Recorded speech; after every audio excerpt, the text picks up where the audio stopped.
Us now to discuss the situation in the Gulf are Louisiana Republican Senator David Vitter and the president of Plaquemines Parish, Billy Nungesser. Senator Vitter, based on all the information you're getting, just how good is the news about the oil well? And perhaps you can clear up some confusion for us, because a BP executive this morning said they like the cap so much they'd like to keep it on until they kill the plug, probably in mid-August. On the other hand, Thad Allen, as we mentioned, is talking about opening up some aspects of the cap so they can collect the oil and bring it up to the surface. Which is it going to be? Chris, my understanding is that they are going to still be bringing oil up to the surface, and that's the safer route. But that may be in the process of being re-examined, but that was my understanding. This is obviously big, big news, and hopefully it's going to hold, and hopefully it will mean we're really turning the corner in terms of the ongoing flow. But obviously everybody is very cautious, and these tests are continuing, so we don't want to declare victory prematurely, but hopefully this will really be turning the corner.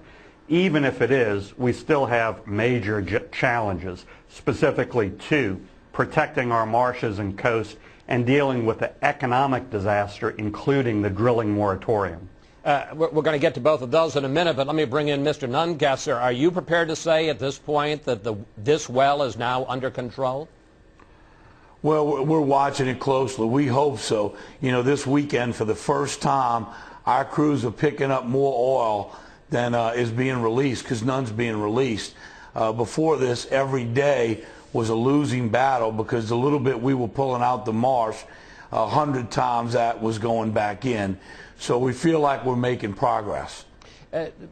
Senator Vitter, let's get to this question of the cleanup, because both of you are exactly right. Even if not a drop more oil is spilled into the Gulf, according to some estimates, as much as 200 million gallons of oil are already in the water. Senator Vitter, how long will it take to clean that up?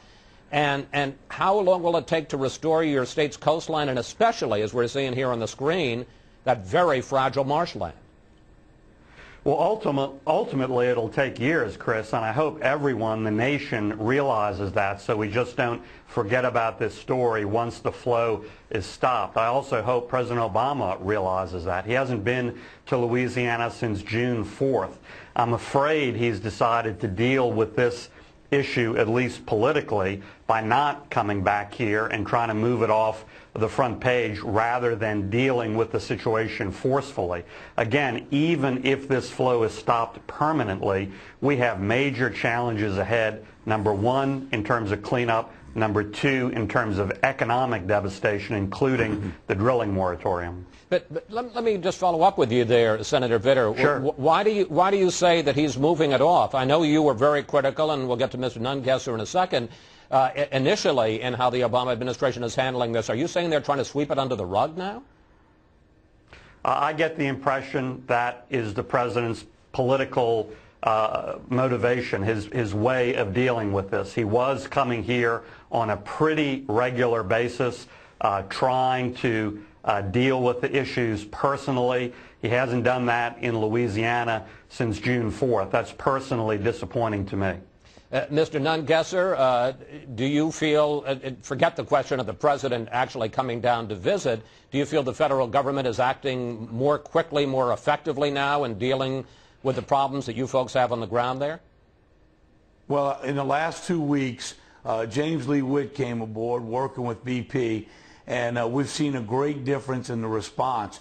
The crews are now staying out on the water, not spending 2 hours going back and forth every day or shutting down every time there's a thunderstorm. And we've made great progress in the amount of oil we're able to pull out the marsh each day. We have over 6,000 acres just in Plaquemines Parish that have been inundated with oil. That's a massive cleanup if we don't get hit by any more. So the response has been a lot quicker. I've called a meeting next week with the president of BP, James Lee Witt, and those folks to make sure we keep the boots on the ground and keep the focus out there, because I estimate for another year or two we'll see pockets of oil coming ashore, and we got to keep the fight out on the front line. Let's talk about this issue, and I know, Senator Vitter, you're ready to talk about it, but let me start with Mr. Nungesser, and that's the controversy over the Obama moratorium on drilling. After his flat ban was rejected twice in federal court, they came up with a new moratorium, which, as I say, instead of being a flat ban, now says that, yes, rigs can resume drilling if they pass a bunch of safety tests. Mr. Nungesser, is that any better?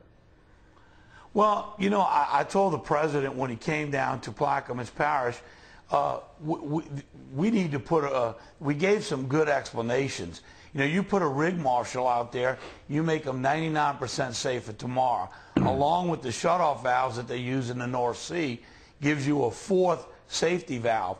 If there's any other devices, it doesn't take 6 months to make them safer. Let's sit around a table, get it knocked out, and not shut down the oil industry. We just can't take that kind of blow to the economy. So I'm hoping they'll fast track it, put whatever on the table they want to do. I'm sure the oil companies will agree to it, and let's move forward. 6 months is only going to, you know, that is not going to solve anything. It looks good on paper, but anything we're going to do, we can do in a lot shorter time. Senator Vitter, what impact, economic impact, has the moratorium already had on the Gulf? And if it were to continue for several more months, what effect would it have on jobs and wages in your region? Chris, it's already been a huge job killer, and if it continues 6 months or more, it will kill more jobs here than the oil itself. That is the bottom line.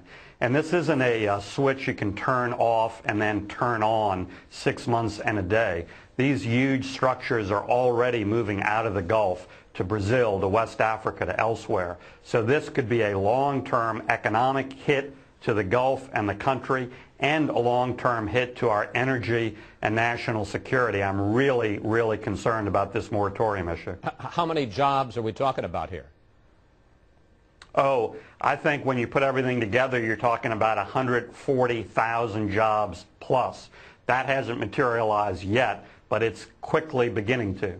But Senator, and we had David Axelrod right here on the set exactly a week ago, and I asked him this very question, and he said, look, this is the worst environmental catastrophe in the history of this country. We can't start drilling until we are assured that these companies, one, have fail-safe mechanisms, and then two, if everything goes wrong, that they can respond and prevent another disaster. I mean, that does have a certain logic to it, doesn't it? Well, Chris, it is the worst environmental disaster. That doesn't mean we have to make it a doubly bad economic disaster. I agree completely with Billy. We can do things right now that dramatically increase the safety measures, and that will absolutely prevent what BP did, which was reckless to begin with, from ever happening again. If we put our minds to it and come together, we can do that now, not in 6 months or a year or 18 months. For the good of jobs, for the good of the nation's energy and national security, I think we need to do that. You know, Chris, when a airliner goes down and potentially, in some cases, hundreds of people are killed, that's horrible, that's tragic, but we don't ground every plane the next day until the complete NTSB investigation is completed 6 months later. Senator we Vitter, don't do that. We never do that, and we shouldn't. Senator Vitter, real quickly, because we're beginning to run out of time, is there something you're going to try to do? I know that they're not doing very well in federal court, but is there something you're going to try to do in the Senate, in Congress, to block these moratoria?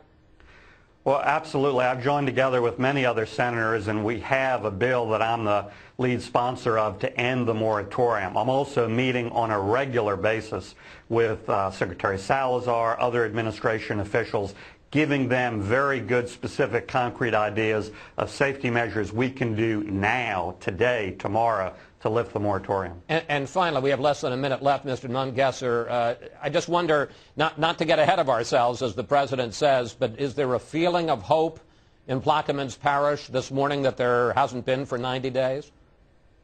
Absolutely. When I was at a town hall meeting and I announced it, cheers broke out in the room, and I saw hope in the face of these fishermen that they can get their life back soon. So we're very optimistic. We see light at the end of the tunnel. It's a very long tunnel, but today we're making progress. Mr. Nungesser, Senator Vitter, we're going to have to leave it there. We want to thank you both so much for talking with us, and I speak for everyone when I say good luck with the oil spill. Thank you, Chris. Up next, the political